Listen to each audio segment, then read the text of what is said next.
Bienvenidos, soy Elina Villafañe y esto es Al Descubierto. Ahora, este señor que está viendo aquí es el señor Michael Flynn, un teniente general retirado del ejército de Estados Unidos y también ex asesor de seguridad nacional del presidente Trump.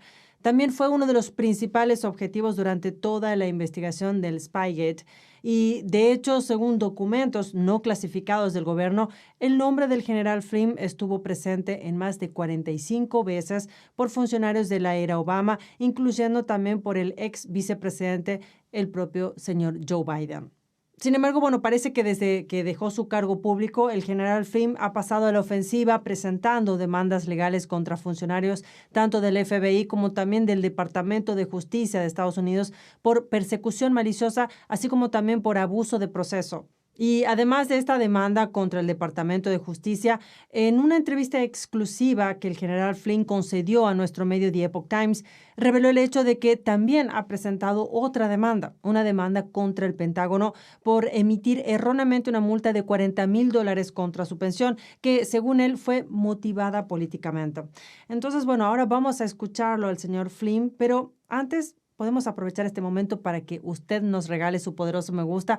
Así todo lo que le contamos aquí a usted también llegue a miles de personas más. Entonces ponga rápidamente me gusta y vamos a escucharlo al general Flynn.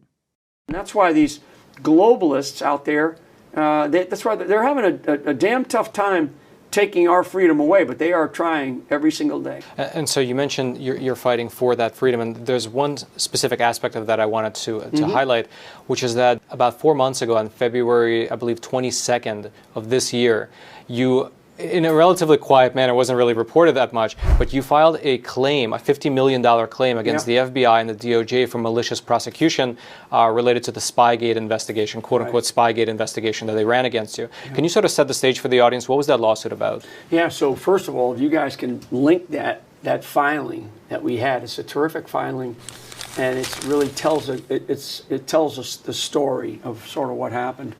And I think every American needs to read it, because you're not talking, and I know that I've had so many people in this country come to me and say similar things have happened to them, but they didn't have the platform that I had. You're talking about the National Security Advisor of the United States of America to the President of the United States of America.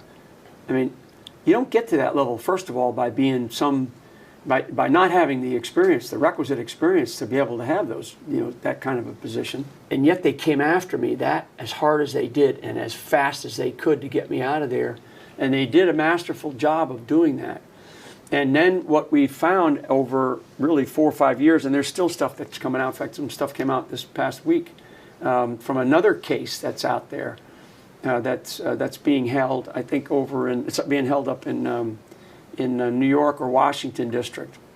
And so what it's about is essentially we want, the term limit, or not the term limits, but the statute of limitations, we had to get inside of that. So we filed, and we basically said we're putting on notice that we are going to sue.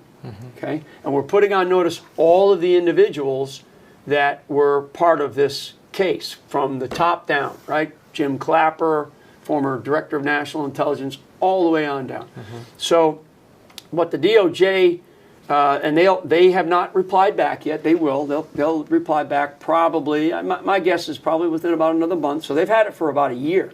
So you said February. We actually filed that back in August. It became public finally because somebody was paying attention, right?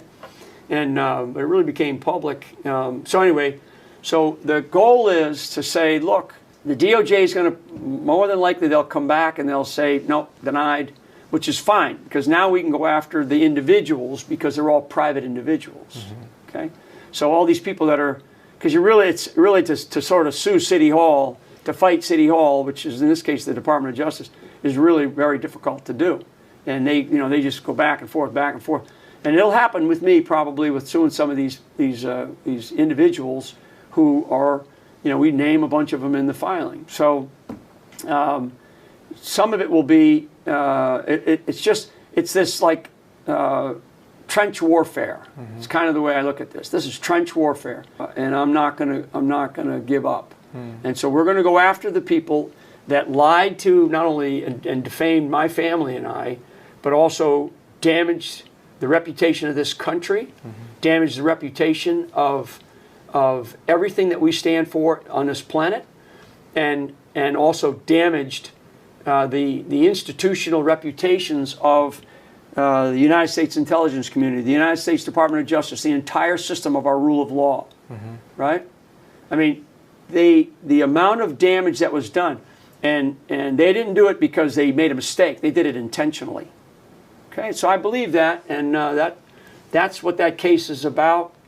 The amounts of money, you know, to me are it's really meaningless. It's actually to show to a degree to the American people, and frankly anybody that's out there that's fighting like this, that we have to stop being pincushions for these ugly, ugly attacks that are false, misleading, they're defamatory, and so the challenge, and a little legal lesson, the challenge for people and for your audience, the challenge for people that have very high profile, you know, names and positions that I was in, is you have to prove much greater than just defamation. And there's actually a Supreme Court case that's still being fought against that talks about that with high profile people. So, you know, there's people trying to fight that particular case, which is fine. That's a sidebar to all this. But that's why it's so hard for people that have a high profile to actually do what I'm doing. It's the malicious intent, right? You have to prove malicious intent. Yeah. And it's really hard. You know this. I mean, you guys, you could say, this source told me this about you. And I go, well, why did you say that on ET, right? And so now I got to prove that it was malicious intent on your part, Roman. And it's a standard it's a legal standard that is a very, very high bar. And so anyway, so we are doing this just to demonstrate that to these sons of guns that we are not going to give up on them, and I'm not going to let them get away with it. I'm not going to let them get away with it. And I've said on other venues that I will meet them at the gates of hell, if necessary, you know, to kick them in the rear end on their way in to whatever little hole that they need to go into, because these are dangerous people.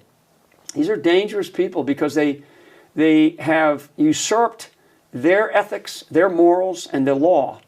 And they took advantage of it because they they were in positions of power and authority, and they thought that they were going to get away with it.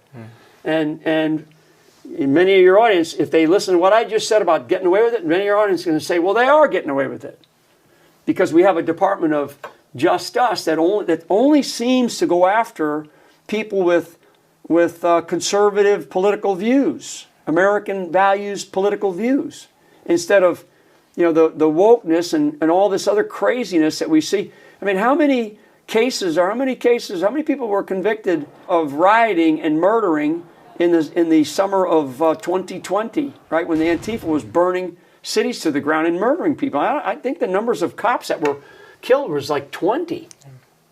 So why is it that is all these people are getting away with all that? Why? And American people are sitting there going, well, when is something going to happen? But there's two words that our founders gave us, and they both demonstrated it. One is courage, and the second is accountability. And they demonstrated extraordinary courage in a period of time where our nation was at risk. This brand new set of colonies that were trying to figure out what they wanted to be was at risk, right? I mean, they demonstrated extraordinary courage in not only their physical actions, but courage in their intellectual actions, right? The decisions that they made.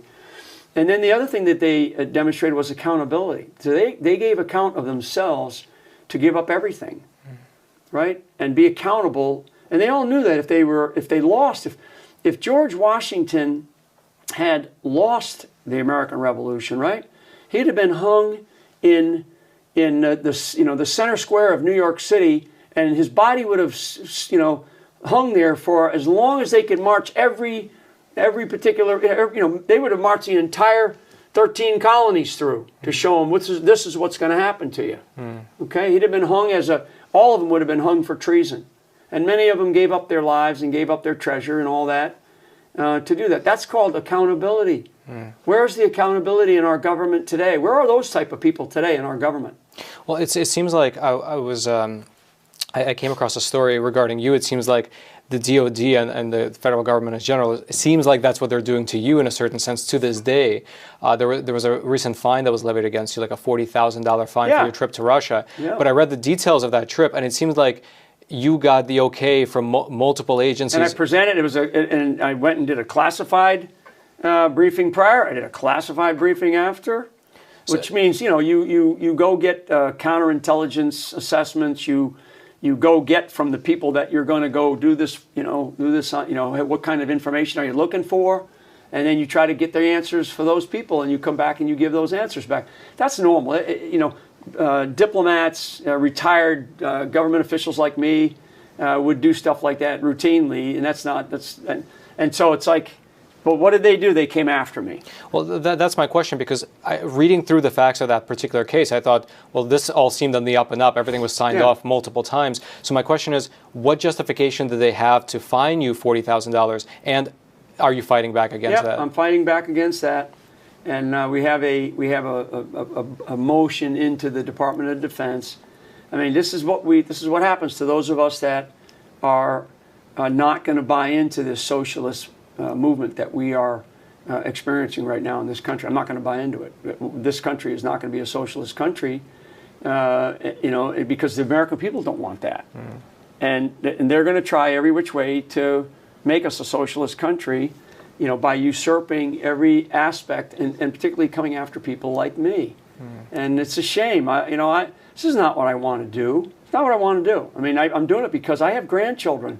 And I'm like looking at my kids and my grandkids, and I'm going, God, is this what I want them to have as a nation? I want them to live I want them to live in a country where they don't know what freedom actually is. I mean, there's people that I met in Epoch Times who have come from communist countries, right? And they know, and I think that's part of why Epoch Times has been such a strong advocate for freedom, and has been such a strong advocate for truth, and listening and talking to all sides. So. Pues lo que acabamos de escuchar no fue la entrevista completa, por supuesto, porque el general Flynn habló abiertamente y también con franqueza sobre una serie de temas que lamentablemente pues no son bienvenidos aquí en YouTube debido al régimen de censura.